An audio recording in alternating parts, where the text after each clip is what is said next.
outscale Renekton. So, right now, we can actually just wait for the dragon to come up, and then hopefully Fnatic wants to fight, and we can actually get a really exciting game going. Well, those exciting moments might not be too far away as we saw Vayne headed back there from the recoil, and there is that Blade of the Ruin King picked up for Tabs, who we talked about his CS hovering around 10 pretty much the entire game, has now grown massively to a 30 CS lead. Things are looking absolutely perfect for Tabs right now. He loves to play Vayne, he loves to make a big plays late game, and we just talked about before the game how Tabs could carry a game if needed. And right now, coming up here to the top lane, if Source actually stays, he might die. Yeah, and he's actually going to see both Tabs coming in there. Wicked actually going to move in closer, and Soaz in all kinds of trouble from this one. He's going to try and head south, and that's a brilliant flash from Soaz. He manages to escape from 3 men in his own lane. Perfect flash from Source right there. Flashing that wall is really hard. There's only one spot you can stand at to actually flash over it. Otherwise, you're just going to flash straight into the wall, and he would have died. And most of us have done that in the past, Officio, me included. Only once, though, I think it was. There's a bomb coming in from Ziggs just to clear out that top wave and force Tabs to take a turret hit before he backs off. And Alliance are kind of stuck in between the 2 turrets in that top lane, while Fnatic start to push a little down the middle. While it's a good use of ultimate from Pecker, it actually forces Alliance to stay top right now to take the tower, meaning Fnatic can take the dragon instead. If Fnatic had just taken the tower, Alliance had taken the tower for free, they might have been able to move down to mid lane to fight for the dragon here. But great call by Fnatic and great use of ultimate from Pega, giving them the dragon. Oh, Shook actually decided to come for this one, which may actually cause him a death. He kicks back the Vi and will end up heading over towards the golems just to stay safe from that one, but dangerously low. Thought he would have a bit of a go onto the Dragon Steel. That didn't work out for him. A nice pickup coming down in the end for Fnatic, but that top wave, as you said, tower going down in response, and they're still up there without a response till now.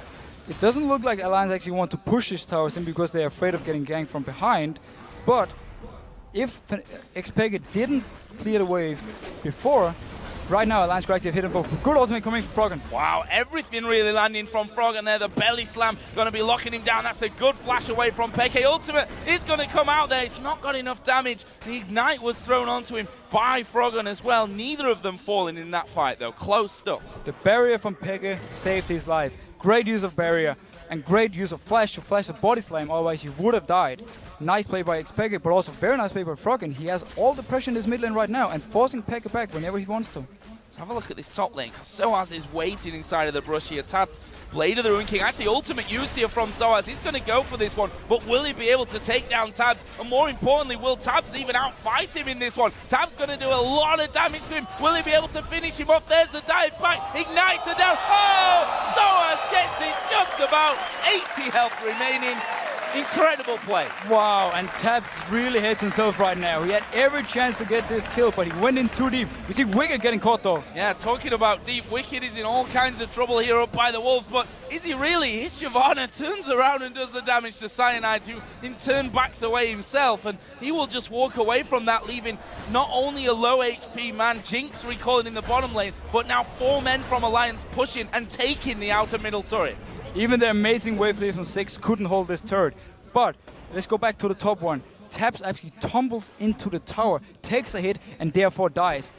Almost for him, but he can 1v1 Renekton. We just saw it right here. If he didn't tumble into the tower, he would have killed him, and that signals dangerous stuff for Fnatic. And we talked about his amazing mechanics, and well, they were if the turret wasn't there, I suppose, from that. And so as knowing that he's might be in a little bit of danger there, decides, you know what, I should probably run away from this tower at this point. We do see Froggen starting to wander up into this top lane, but he's not going to be in range to really do anything and stop Soaz there, just checking out those brushes. Meanwhile, blue buffs have spawned in once again, this time Fnatic, who had their blue buff stolen last time around and countered that with a steal of alliances, will once again reset that and get their own back. Now, I'm just looking at the items. We see Soaz actually went for a Cutlass.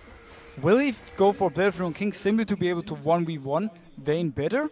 Or is he going for this simply for teamfight damage? If it was for teamfights, I would expect it maybe a Bloodthirster or, you know, a Brutalizer simply for some more damage. But overall, I think he just wants to be able to 1v1 Vayne better, and this actually might be a very good call from him. Well, certainly a high-action game. I say that, we're 20 minutes in, it's only 5 kills, but certainly in terms of positioning and movement around the map, it's been very, very intense on that front of Cyanide. Just powering up here. Will he go in for Wicked? He's certainly thinking about it, and why not? There are 4 men there from Fnatic. They're going to try and bait them in, and they're doing a good job of it. As the Leone ultimate is going to get flashed away from there by Nif. Good reaction, and Alliance managed to survive that one. Great reaction from Nif right here. Flashing the ultimate, nothing really happens from it. Soaz actually has a very interesting style of playing the Renekton. He always pops the ultimate in the bush, and then he engages for maximum burst. I like the way he's playing it, but overall right here, good play by Nif. Stops the whole engage. It was a 4v3 for Fnatic. Smart play. And if anyone knows Nif in this game, it's probably Yellow Star at this point. Former AD carry pair, of course, over at SK Game when they qualified into Season 3. As Froggen here thought he was going to get caught out, but I shouldn't have underestimated the fact that Shook is coming around, and there's a big barrel to Peke's face. That will tie up the kills at 3-3, and there is the red buff. Shook took it away the last time. Is he going to challenge for it again? It definitely looks like he wants to at least force a smite from Cyanide, so Soaz does not pick up the red buff. If Soaz picks up the... Oh, we see Froggen coming. They might actually fight for this. Actually going not low enough for the smite at this point. There's the barrel going down. They're going to try and combo that, and it will be stolen away by Shook. The hook won't land from Nif, and Fnatic walk away, but losing that red buff a second time in a row. And this red buff was actually very important. Had Soaz picked it up, he would have been able to 1v1 versus taps. Right now, if Alliance decides to go back to the split pushing, there's no red buff on Soaz, which means he won't be able to 1v1 either taps or actually Wicked, who's in the top lane now. Well, next thing coming up into play here for contestants, surely going to be Dragon. 1 minute until that one actually spawns in. We can see that Alliance actually starting to recall somewhat from around that middle area, going to be picking up a few more items. So let's look at them. The Rabadon's Death Cap is now done for Froggen. Also, along with that, Athene's Unholy Grail. Currently stronger than what Ziggs has to offer, but something tells me that Peke is actually sat on a lot of gold. Actually, he's not sat on a lot of gold. All I'm telling complete lies. Right now for Froggen, once he finishes the Void Staff, he's going to have so much burst damage to bring in. Peke slightly behind, but at the same time... Oh, Goodigat coming in. Ooh, Cyanide coming in. They're going to chain the ultis. The box goes down from Nif, but, well, it's not really going to stop anything as they throw everything that they've got over at the support player. And is that going to be enough here to force their way into another middle turret? Froggen isn't there. He just recalled from the bot lane. They will take this turret for free. And this is why we see Bye is so strong. Even if you flash her ultimate, does nothing. Once she sticks to you, if you get caught out of position, you're dead. That's it. Beautiful play from Fnatic. And they managed to pick up tower and almost even in gold now. Headed up towards the Baron area there. The pings were going down, but they've got the wards in. And they won't make an attempt for Baron at this time. We're only 22.5 minutes into this game. That fight leaving a few guys up, so probably not the wisest choice for it. But Dragon is up, and Alliance are in position on that. Free Dragon right now for Alliance. Fnatic was pretty healthy. They could have fought for it. There was no Vi ultimate, no. But that was about it. Sorry, Six doesn't have ultimate either. But they decided to give it free. It's a bit weird for me. I actually think they could have at least stalled it and maybe waited for their ultimate to come up. But nonetheless, they don't want to take the chance. Oh, Froggen is waiting off by the walls. Actually was spotted by a ward there. I think this entire time was scanned out by Nif so that they could clear that one. And now they start to push that lane up towards the inner turret. A little bit dangerous as Nif just throws that lantern down. Actually, we are going to see them backing off here as the recall is popped by taps. Now, Alliance has the map control in Fnatic's jungle. Now also, Alliance has the opportunity to split push with Shyvana, who's going to beat Renekton 1v1, and split push with Vayne, who's going to beat Jinx 1v1, then keep Gragas in the mid lane simply to wave clear. I'm not sure why Alliance isn't doing it at this point, because they have the wards for it, or they had at least, they can just go in and put them now. And at the same time, they have all the tools for it. That's the interesting fight. Finally, we see Wicked and Soaz going head-to-head once again. Wicked got the better of that one at this point in terms of the creep score. Plus, both sat on a killer piece, and both got a cutlass in there now. Now, again, as we talk about the split push, Fnatic has the ability to force team fights with Leona and Vi, and also force picks on champions. If Vi goes to top lane, together with a 6, for instance, and ultimates on Shyvana, they might be able to have what it takes to take it down, but in about 10 minutes, when Shyvana is even more tanky, it's going to be harder. So Fnatic right now, I feel like for them, it's a bit of a ticking bomb, because Alliance is just going to get stronger and stronger in the split pushes. Well, what's the answer to that then? Is my question. The answer right now for Fnatic is to make plays now. It's for him to go and catch either Taps or Shyvana, while Shyvana doesn't have any magic resist, for instance. 6 can kill her right now. Once she finishes the Spirit Visage, probably after she's gone into, let's say now, depending on what he's going to build with this Giant's belt, but once he picks up the Spirit Visage on Shyvana, 6 won't be able to kill her, and that signals kind of not the end for Fnatic, but when it's going to be really, really hard for him to deal with Shyvana. Right now they have the chance though, especially because Wicked has decided to go for Bedroom King.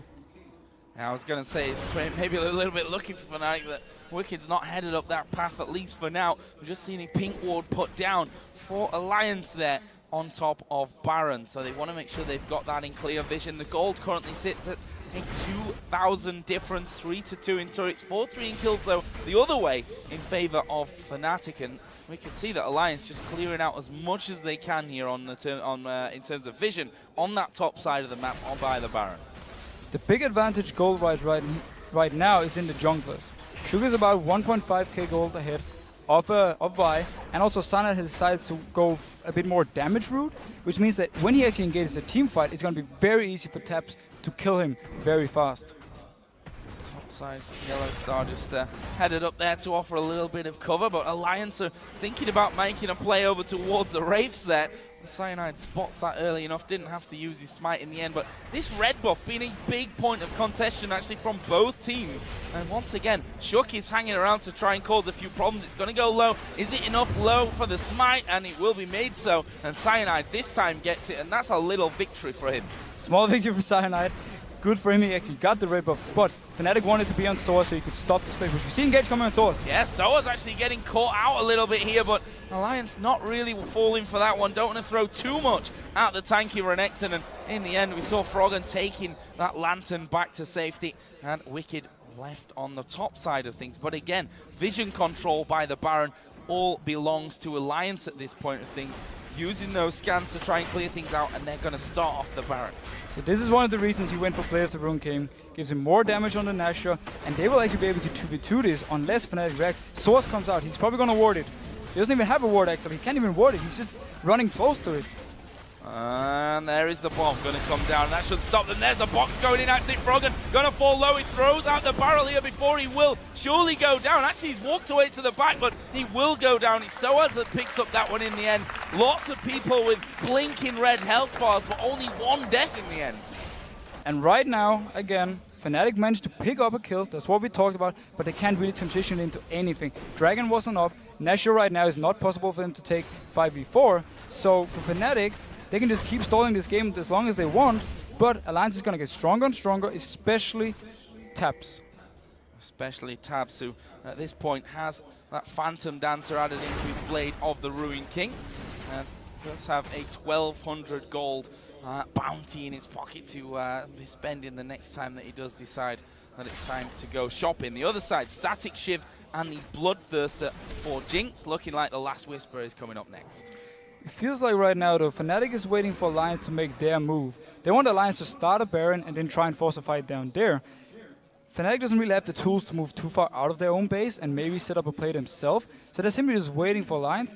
And I feel it's a pretty good tactic for them right now because they can actually pick up some kills and maybe later in the game go for a Baron. Alex Peke has gone on towards his top lane. Continuing here, our Alliance to pull out those wards. Actually, scanning right on top of each other there, really. And that sweeping lens. And Fnatic now head back down after losing those wards to make sure that they can check things out and not lose anything in the long run. They now get positional advantage on Baron right at the front, but with the fact that Tabs is down at the bottom, they may fancy going for something here 5v4, but the fact is Alliance have managed to stall that out long enough with Tabs able then to come across. But Alliance, they're moving through the jungle here. They're going to try and cut them off. And Fnatic is caught out of position. There are two people top lane taking the tower there. Shook comes in now for the dive. He doesn't even go for it, but they can take this mid tower pretty much for free. Or, actually, one of them has to recall and wave clear, otherwise Jinx might even take 2 towers over there together with Cyanide. Yeah, there are actually a couple of minions pushing in for them on that one. Cyanide tanky enough to dodge a couple of hits. There's the ultimate used out of Peke. He will satchel charge back off to safety, and Reckless has finished off that tower in the top lane, but the mid inner turret goes down. Are we going to see them keep pushing for this one? Fnatic actually pushing out their base to try and stop the recalls happening. Froggen will manage to get back from it though, but that tower is going down. Will they be able to finish the inhib from this one? Froggen's going to have to throw everything at him to stop it. Froggen can't even go in for this one. If he goes in, he's gonna die. Free inhib coming from Fnatic. Beautiful play. They use 6 to wave clear in their own base with both his ultimate and everything he has, and he stalls Alliance for long enough for Reckless and Cyanide to pick off the inhib. Beautiful play.